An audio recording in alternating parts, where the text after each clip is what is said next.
Welcome to On My Way to Wealth, the podcast where busy Gen Xers can learn financial tips as they navigate life on their way to wealth. And now, please join your host, Luis Rosa.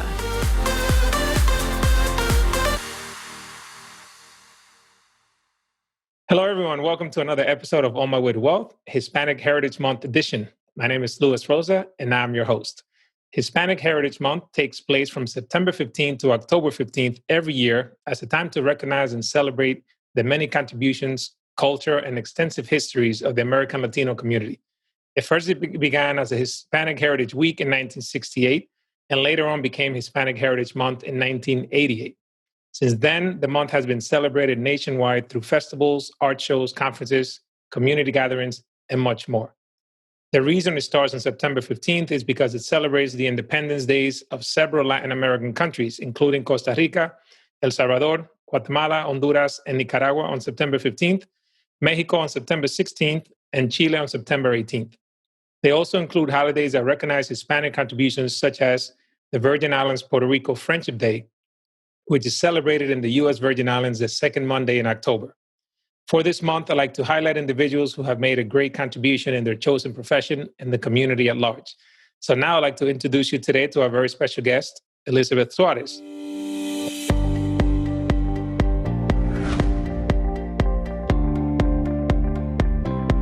A highly sought-after leadership and negotiation strategist, Elizabeth Suárez is committed to helping professionals and their organizations establish working environments where people are empowered to be skilled leaders and negotiators.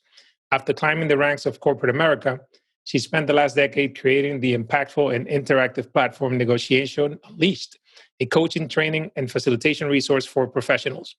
As a previous corporate executive turned negotiation influencer, she created this platform to guide leaders into thriving decision makers and strategists. Elizabeth holds an MBA from the University of Pennsylvania's Wharton School of Business and a BS in Chemical Engineering from Cornell University. She completed the Executive Management Program at the John F. Kennedy School of Government at Harvard University. She is a graduate of the Center for Creative Leadership, National Hispana Leadership Institute, NHLI, and Leadership in Denver. She is a certified MBTI practitioner and mediator trained by the Colorado Council of Mediators and the Colorado Bar Association. And now, without further ado, Elizabeth Suárez. Welcome, Elizabeth. Hola, thank you. Thank you for having me, Luis. It is an honor. Wow, what an impressive bio. I sound old, I can tell you that. I did it all like in 5 years. Wow, that is very impressive. In such a broad range of things, I was like, what? Chemical, I was like, a whole bunch of things that are, usually you don't think of as going together, right? Yeah, I know. That is amazing. This is great. I want to thank you so much for taking time out to be here on the show today. And I know that the audience is going to be super excited to hear about your journey and all the things you've done. So thank you so much for being here. Oh, you're welcome. Thank you for the opportunity. I'm excited. My pleasure. Yeah, so this is a special episode during Hispanic Heritage Month, so I'm glad you were able to make it. And tell us a little bit about your background, your upbringing and career.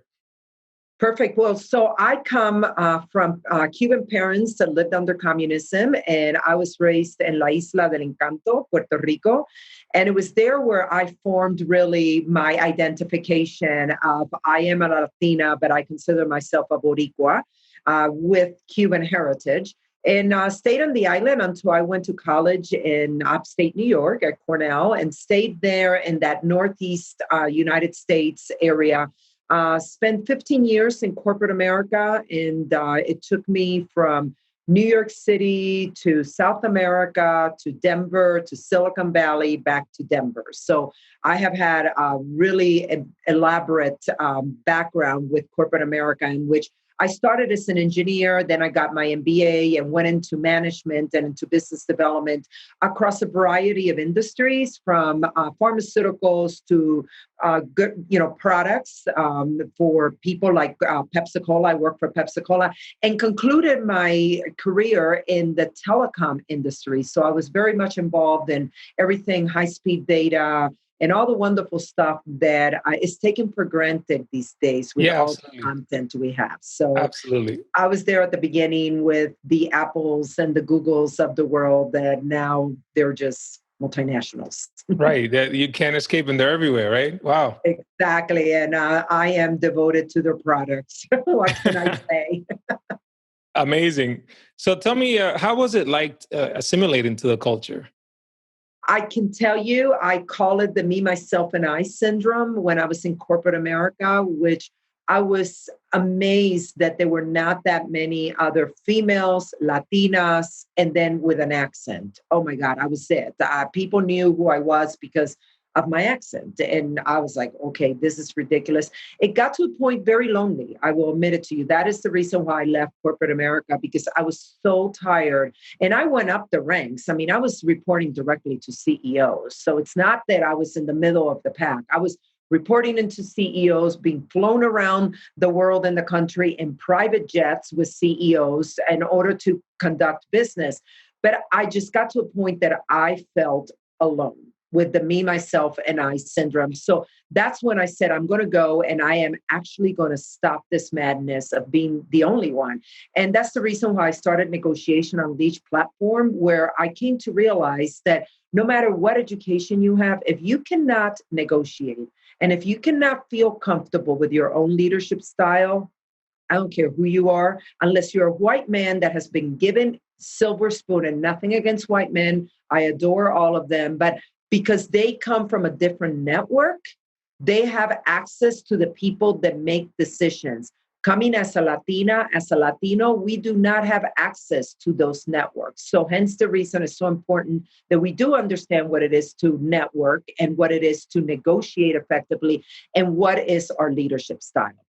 That's the reason I started my Negotiation Unleashed platform. Gotcha. Yeah, I love it. Yeah, because you were from inside and you saw I need to change this from the inside out. Mm-hmm. Exactly. And actually what I'm now doing, contributing, is that my executive coaching is mainly focused on executives at the C-suite, because I'm realizing that, yeah, in the middle, we can get everybody trained and we can get them really empowered. But if we don't have those C-suite executives believing that this works and believing that a change needs to happen, I don't care how trained you get, you're always going to be hitting that glass ceiling. And that goes for Latino men. This is not just Latina women. This also goes for Latino men. And this also goes for other people of color. So that's why now my coaching, even though I still coach Latinos and Latinas, mainly I'm coaching those C-suite executives, because I need to be an influencer that is that change agent that makes those executives realize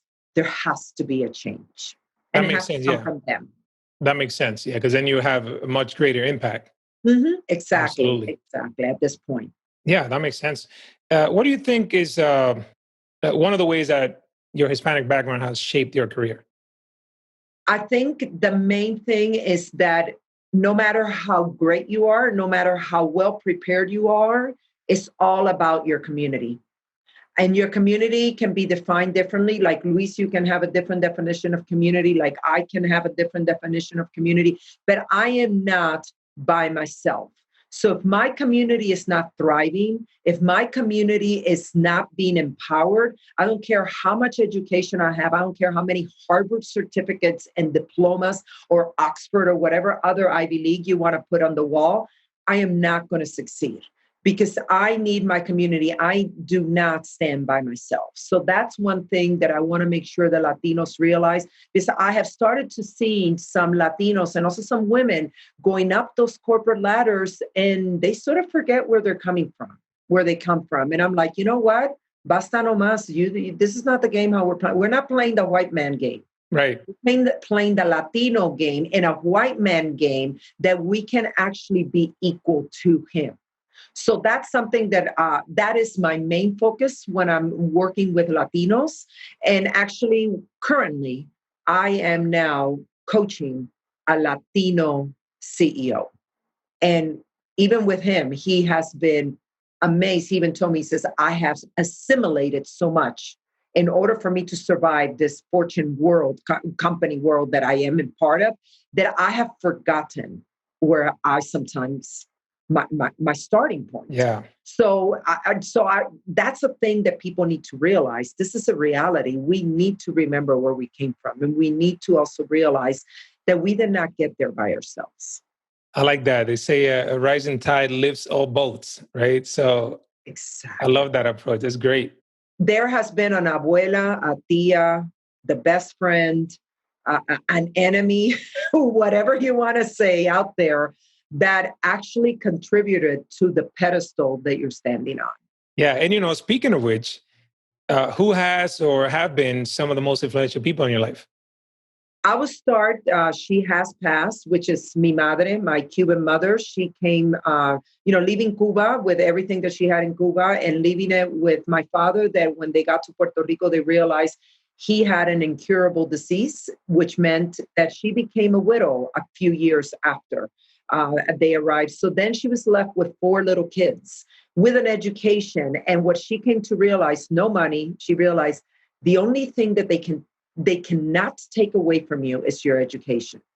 So she focused on her 4 children so we could get educated. But at the same time, she says, the other thing that once you receive the education you have to do is you have to look behind you and help the people behind you. And you also have to pay it forward. So since I have graduated from college and I got my first paycheck, my mother actually sat down with me and informed me that there was a percentage that I was going to have to contribute to a nonprofit of my choice. Wow. Whoever that would help people.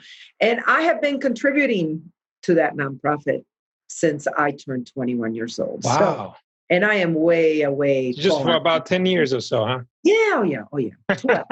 Exactly. But it's something that my mother taught me that. She said, yes, we got educated. You got educated. You had a group of people behind you that helped you get educated. I will give kudos to Cornell University. I went to Cornell University on a full ride because at the time I went, the president of Cornell University, President Rhodes, that actually passed last year, he believed in actually increasing the amount of Latinos at Cornell University.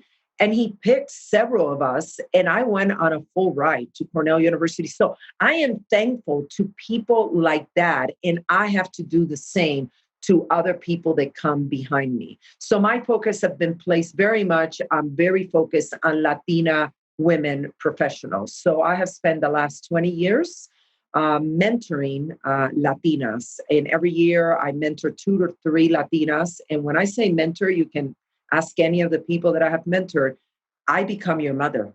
I mean, I am at your baby shower. I have been to a divorce party. Teresa, wow. I'm telling you, I have been to funerals. I literally get into your life. And I am the one that will push you. I will be that mother that would say, ¿Y por qué tú estás haciendo esto? Why are you doing this?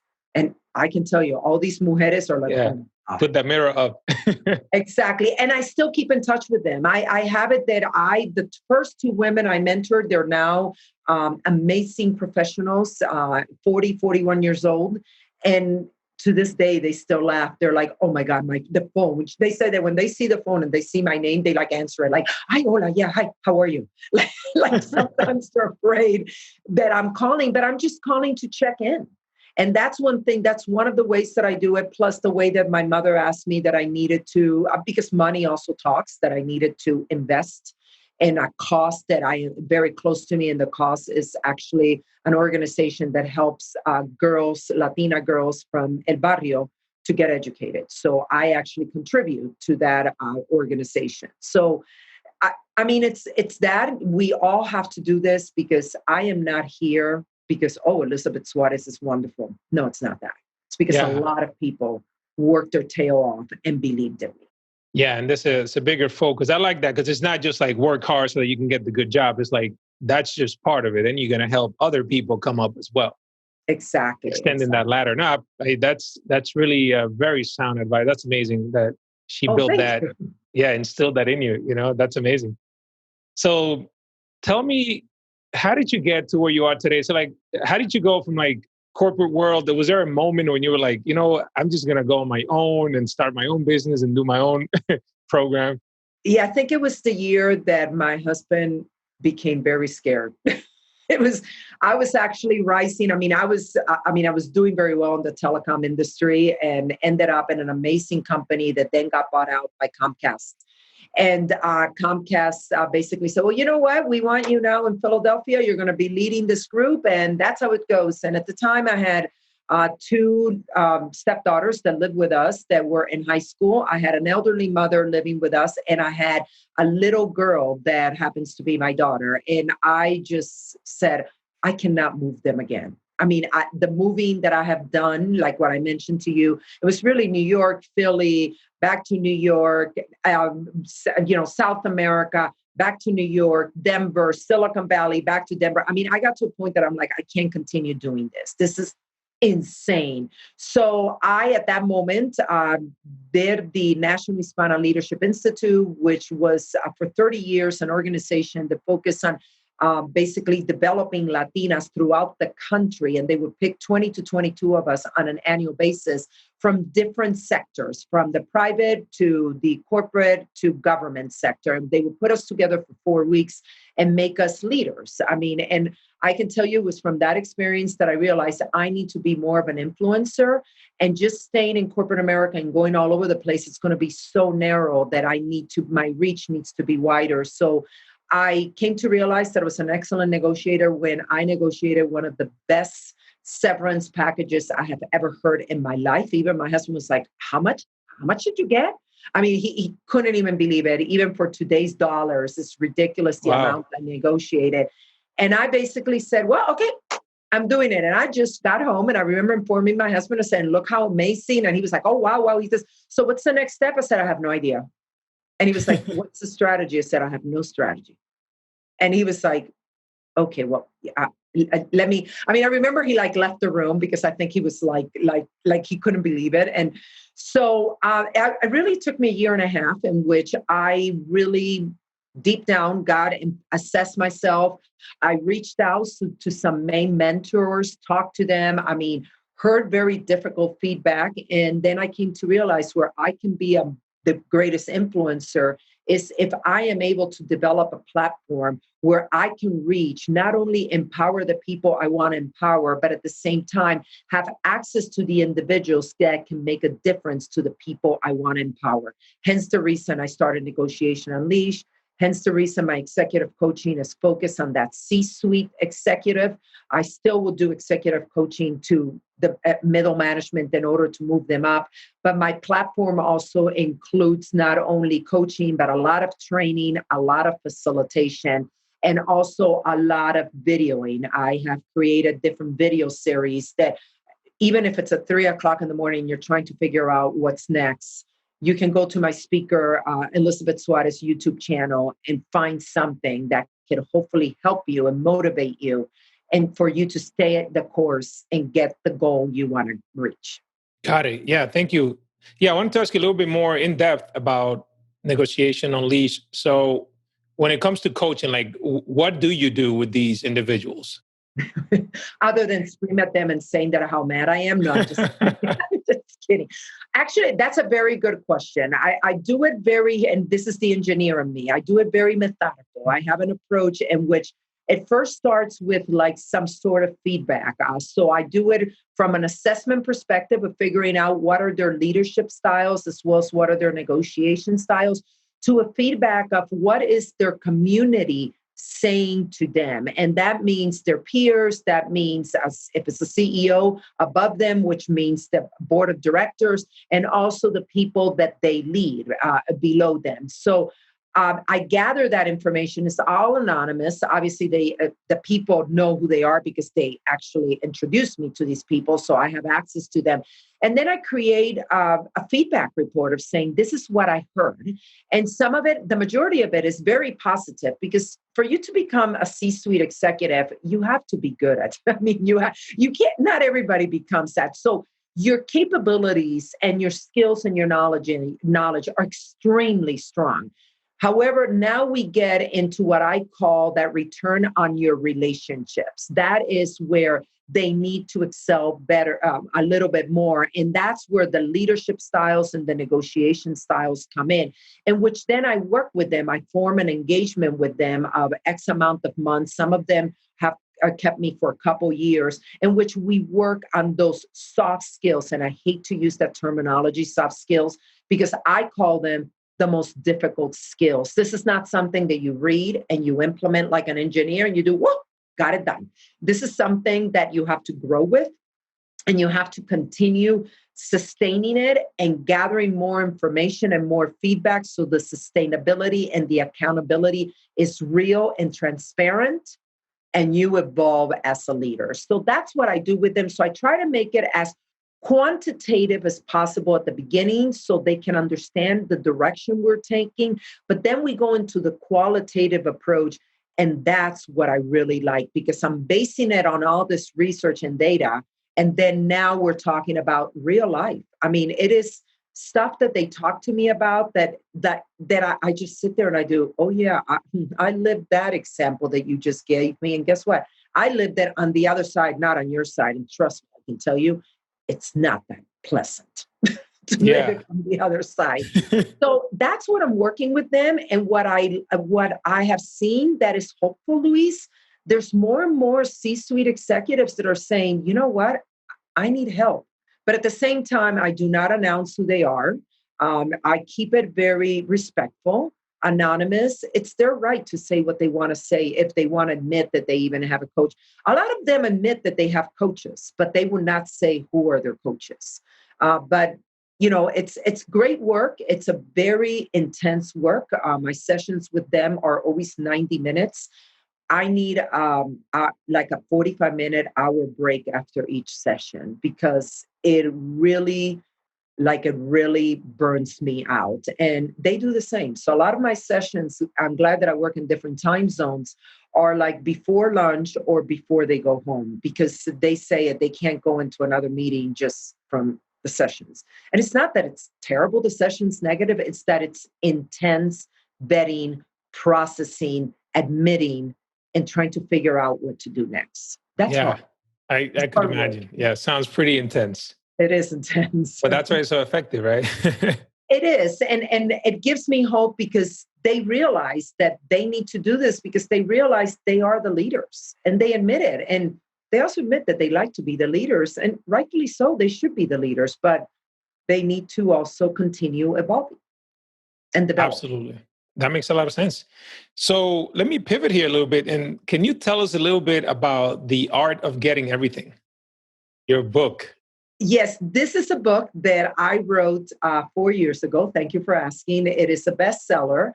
And what I like about the book, it's a book that I have been informed by my my printing company, my representative, that you read it in 79 minutes. That's what he informed me. I'm like, okay, great. I'm glad that it took you 79 minutes to read. But it's a book that I created as a manuscript, as a way to motivate and aware you about negotiation and make you aware that negotiation is not just about the deal. The negotiation is about the deal, which is your career, but it's also about two other pillars that can really affect your career. And many times we overlook them. One of them is your family. Your family demands that many times we take for granted. Even as Latinos, many times we're like, oh, you know what, at Christmas, I'll catch up with her. You know, maybe you shouldn't wait until Christmas to talk to your tia. I'm just saying that as experience, personal experience, you need to talk to your tia more often than once a year at Christmas. Definitely. And the other one is interest, which I call the recharging of your batteries. And that's the one, even as Latinos, we're worse than non-Latinos. We overlook that one. We say, you know what, we're young, we have the energy. We were raised by the strong men and women that were raised, and we will never give up. Well, guess what? You need to recharge your batteries, and you need to figure out how are you going to do it on a weekly basis. And that's where they all like, I don't have time for this. So I basically developed this book as my way of when I am coaching you or if I'm mentoring you as a Latina, that you have this book that if I win the lottery and I decide to go to some Pacific island and live the rest of my life without even caring about the rest of you, that you have something you can refer back to. That's why I wrote the book. I am not a writer, Luis. I do not like to write books. I am a presenter. I like to speak. And also I like to be in front of videos, but I'm not the writer. So I will write all the scripts you want me to write, but I would not want to write another book, even though my printer, my representative, my editor, a company keeps on saying, hey, do you want to go for a second book? I'm like, no, not really.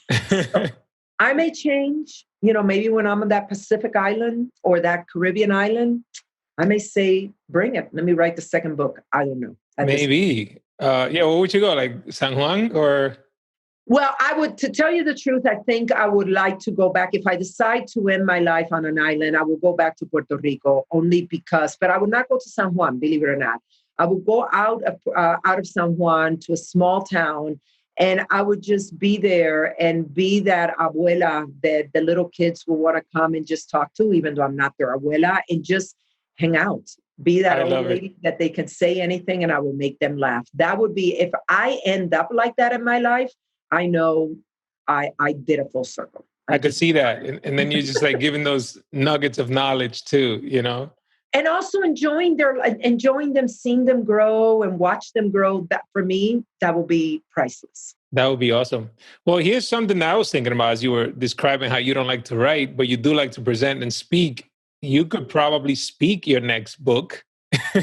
I know, my editor has been saying that, Elizabeth, you love to speak because I see you. Just turn on that little feature on your iPhone and you can have your next book. And I'm like, yes, I know.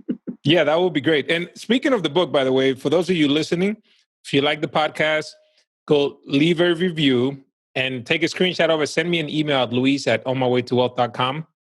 For the first 10 people who do that, Elizabeth has been kind enough to offer a signed copy of her best-selling book. So again, just leave us a review, take a screenshot of it, send an email at luis@onmywaytowealth.com, and then I'll send you the information on how to get that signed copy of this book. Great. Thank you for that opportunity. I look forward to actually signing those. And I will make it customized signing. I'm not going to just put my name. When I sign books, I actually write something on it. Awesome. I like that. Well, I'm going to need a signed copy myself too. So. Yeah, por supuesto, yes. Yes. Yeah, I look forward to that. So I want to make sure that I'm going to put your contact information on the show notes for those listening. Just go to onmywaytowealth.com. You can get all of Elizabeth's social media and website. But I'd like you to also mention, in case somebody happens to be just driving or at the gym, how can people get in touch with you? The best way is going to my website, negotiationunleashed.com. And there is a contact way that you can send me a message, and the message comes directly to me. It does not come to any of my team members. So I want to clarify that. I have not allowed any of my team members to receive my messages. And then the other one, if you are working out right now in the gym, hop over to YouTube, put Speaker Elizabeth Suárez, and watch some of my videos. My videos are short and to the point. I don't have time to waste, and I don't think anybody else has time to waste. So in 5 minutes, I will give you tips of what to do. Nice. Every video, there is a tip. I do not just talk to talk. I love it. Hopefully we can put this on video as well. This would be a longer video than your usual tips, but no, but at least, I have a sidekick, you, so it's much placentero, it's easier than me just talking for an hour. I mean, come on, who does that? That's true. A lot of people, but I agree. Yeah, I enjoy doing the interview podcast as well, more than just me talking for a half hour, Yeah, exactly. Without a doubt. Can you tell me what were some of the resources you had that you wish you had growing up that could have helped you on your way? One of them is people that looked like me, that had my accent, people that had my background, that they could be available. I mean, as a female, and that was not there. I mean, actually, I have to admit it. My mother was one of the only few women that were educated with a profession, which for me, I look back and I do, oh my God, she really was a trailblazer that she worked through all of our lives. I mean, she never stayed home with us. So that's one thing. Another one is actually access to information that is relevant. A lot of the information, especially, back in my era, there was no Google. So, I had to go to the library and do those little things that you had to go, the little drawers that you had to figure out. Go to the stacks. And the stacks and everything. And the articles, the books were so theoretical that they were not practical. So that's why I'm focusing. And yes, I believe the theory is important, and I will leave that to all the universities and all the professors out there to do that. But the practicality, especially for Latinos and Latinas, is so important. It is so much needed. So if I could start living again, and if I was 20, 21, That's what I would look for. I would look for a mentor that would look like me, sound like me, and then I would look for who out there in YouTube or whatever, Spotify, whatever podcast, like your podcast with Luis, who is out there that can give me some insights that are practical.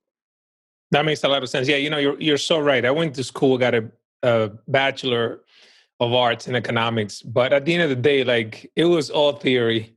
I had no practical skills after a 4-year degree, and I was lucky enough to then be introduced to this career as a financial planner, and then I focused on that, on being practical. Like here's actual things you could do to improve your life, not just theory about just general stuff, which is great. Yeah, so that is such a great point. So what helped me also, I can tell you, was when I was at 21 years old, when I started working for my first Fortune 100 company, which was Johnson & Johnson as a chemical engineer. And I walked in there with all the theory. You can imagine, coming from an Ivy League, like, oh, I have everything like that. And they threw me, I say threw me because that's how I felt, threw me in one of their manufacturing plants of Tylenol makers. And they were like, okay, you're going to supervise these people. And I was like, are you like kidding me?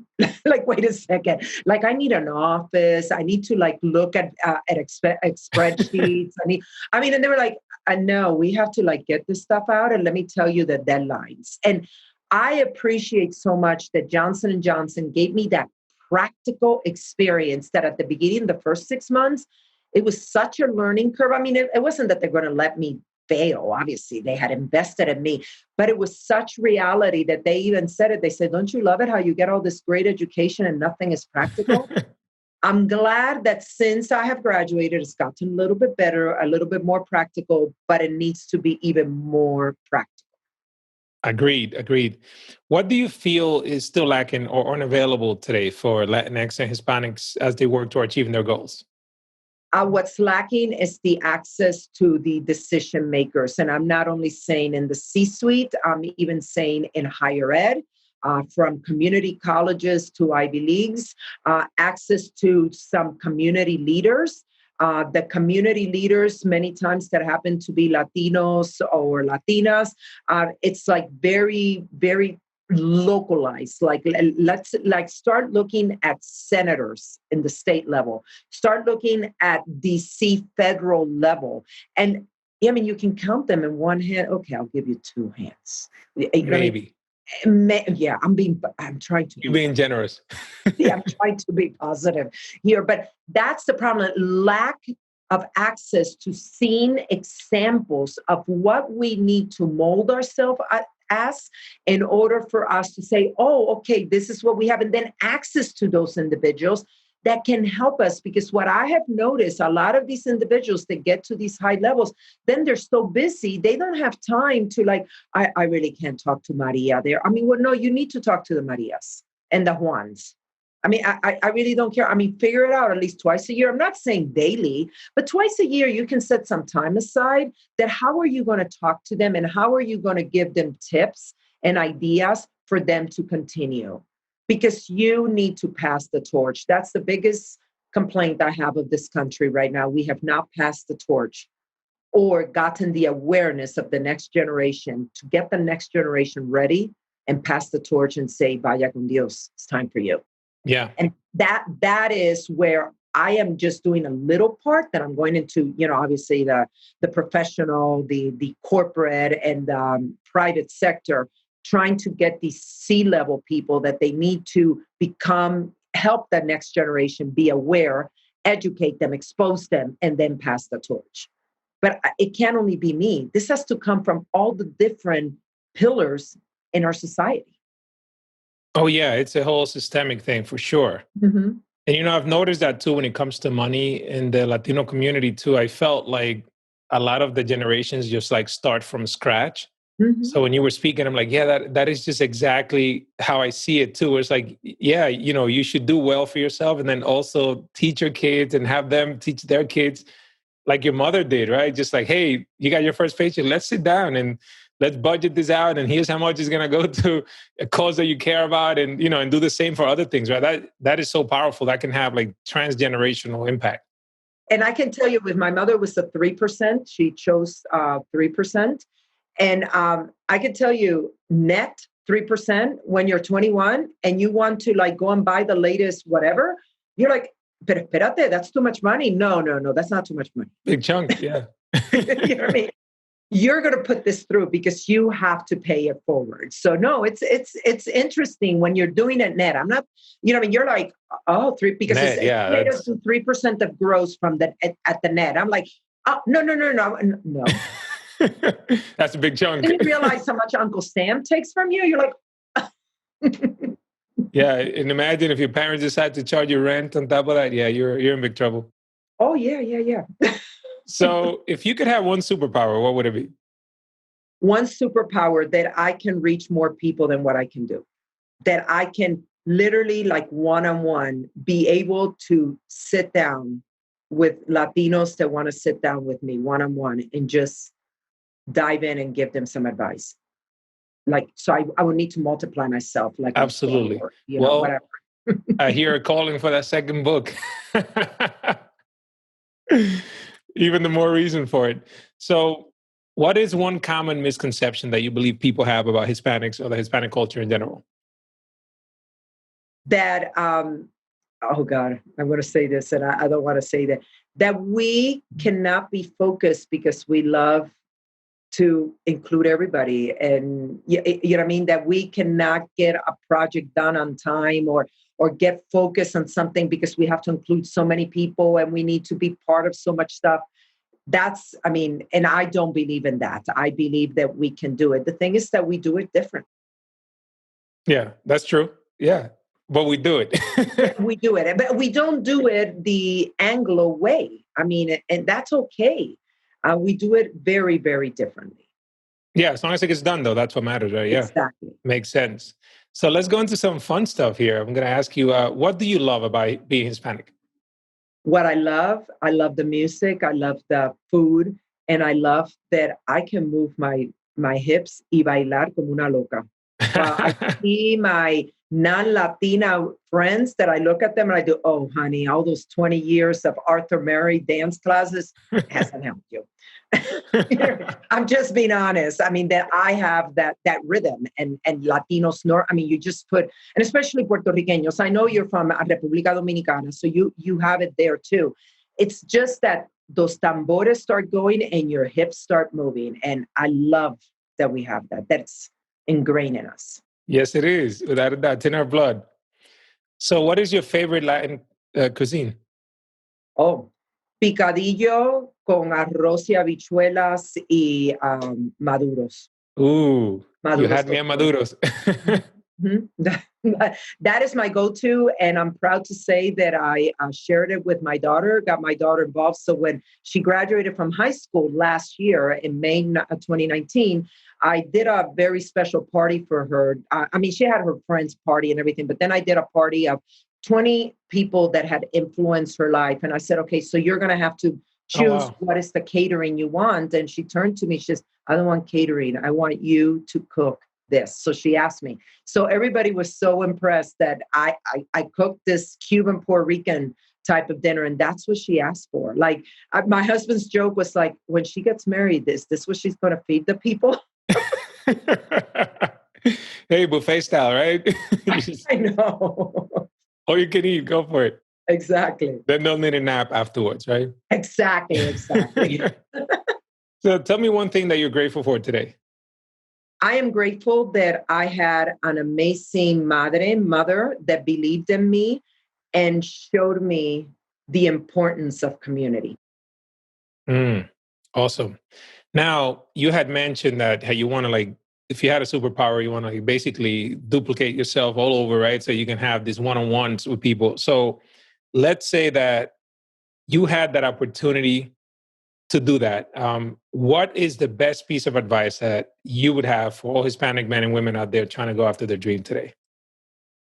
I would say, number one, dream big and write it down. And then let's dissect it and segment it based on your stages in life and what can you accomplish in each stage of your life in order for you to reach your ultimate goal. I know you're in financial services, so many people, when I hear, when I'm coaching and I'm mentoring younger individuals, what they say, they're like, I want to be financially stable. I want to be able to not worry when I'm 50 if Social Security is even going to be here for me. And even if it's here, like, what a joke. What money are they going to give you? Right. So dream that you will be financially stable. Dream that you can accomplish that. But now what are you going to do in your 20s? And I would say divide your life into 3, like every decade. So at the beginning of your 20s, the middle of your 20s, and the end of the 20s. The same in your 30s, the same in your 40s. What is it that you need to do in all of those 3 decades in order for you to say at 55, this is what I want? I will give you an example of my husband. My husband is older than I am. And when we were about to get married, we're going to celebrate 28 years next month. He said to me, and we were talking, well, we have to get the minister. Oh, thank you. The minister and the priest and everything. He says, that is fine. But he says, but we're going first to a financial planner. If we cannot survive that meeting with a financial planner, we're not getting married. I mean, seriously, this is this guy telling me this, and I'm like in my 20s. What? Such a foreign concept. Yeah. I mean, like, what are you talking about? The best thing we did, and when we went there, what the financial planner did is that financial planner made us think, what is your dream? Obviously, the financial planner was doing it from a financial perspective. I learned from her. We've always had a female financial planner. Yeah. I learned from her and I said, you know what? I'm going to do this professionally. So I did that. I did that from a professional standpoint, and I did it from a personal family standpoint. And every year I review it.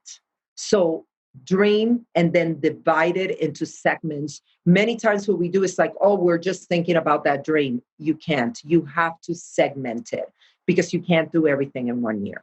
Yeah, absolutely. Yeah, I feel that you might get easily discouraged too if you have like this grandiose goal and then you're thinking, whoa, how am I going to do this, right? But if you break it down, even like losing weight, something as simple as that. Hey, maybe you could lose 1 pound a week. You don't need to lose 10 and right away. For sure. I have a colleague that in 2 years lost all the weight she wanted and she has kept it off. And her goal was that every week she will feel stronger and that at the end of the month, maybe she will lose 2 pounds. That's amazing. Yeah. That was it. It was amazing. Like she said, every month she hit her goal. Just think about it. So I had some cheat days that I still had my cake. I mean, I still had the ice cream, but because I was so focused on the health. And it was like, okay, well, 2 pounds a month, who cannot do that? Yeah, that's true. That's amazing. Exactly. But it took her 2 years. This was several years back. Guess what? They've never come back. I mean, it has stayed off. Yeah. Like she really redid her body. Yeah, and developed the habit. Yeah, I love how you took the financial planning concept and just applied it to your profession and your personal life. And I feel like that is so cool how you even incorporated that in your book, because I know that part of what you mentioned is not just looking at the numbers when looking at a job offer. It's also, hey, what are the qualitative stuff, the things that are going to impact your personal life and your relationships and your family, right? It's amazing, So I love how you just wrapped all that up and made it all connect. It's a good engineering trait. Somebody gives you a skill. So I was sitting there taking notes. It wasn't that I was taking notes about what she was saying. I was taking notes. How can I extrapolate this? So a couple things that I learned from financial planning. Number one is compounding interest is real. And that is also compounding interest in your career and also personally. Invest in yourself. Number two, holding yourself accountable really works. Absolutely. Yeah. Invest in yourself. That's amazing. Well, for those of you listening, if you want to learn more about Elizabeth, go to negotiationunleashed.com. And again, if you are interested in her book, for the first 10 people that leave a review, make it a nice one. Send a screenshot of it to Luis at onmywaytowealth.com. And I will be sure that you get a personalized signed copy of Elizabeth's book. Thank you so much, Elizabeth, for being with us on the show. I really appreciate it. And I'm looking forward to getting my personalized copy signed as well. Yeah, I will. Well, gracias. I really appreciate your the opportunity to address your audience. So, yeah, gracias. Thank you so much. All right, everyone. Thank you so much for listening to the show. As always, go to onmywaytowealth.com. I'll have all of Elizabeth's contact information in the show notes as well. And que viva la hispanidad, and see you on the next episode. Thank you for listening to On My Way to Wealth. If you have any questions, please send me an email at luis@onmywaytowealth.com. The information provided here is for information and education purposes only. The opinions expressed herein are solely those of myself, unless otherwise specifically cited. Material presented is believed to be from reliable sources, and no representations are made by my firm or myself about other parties' information or accuracy or completeness. All information or ideas provided should be discussed in detail with a financial advisor, accountant, or legal counsel prior to implementation. Thank you.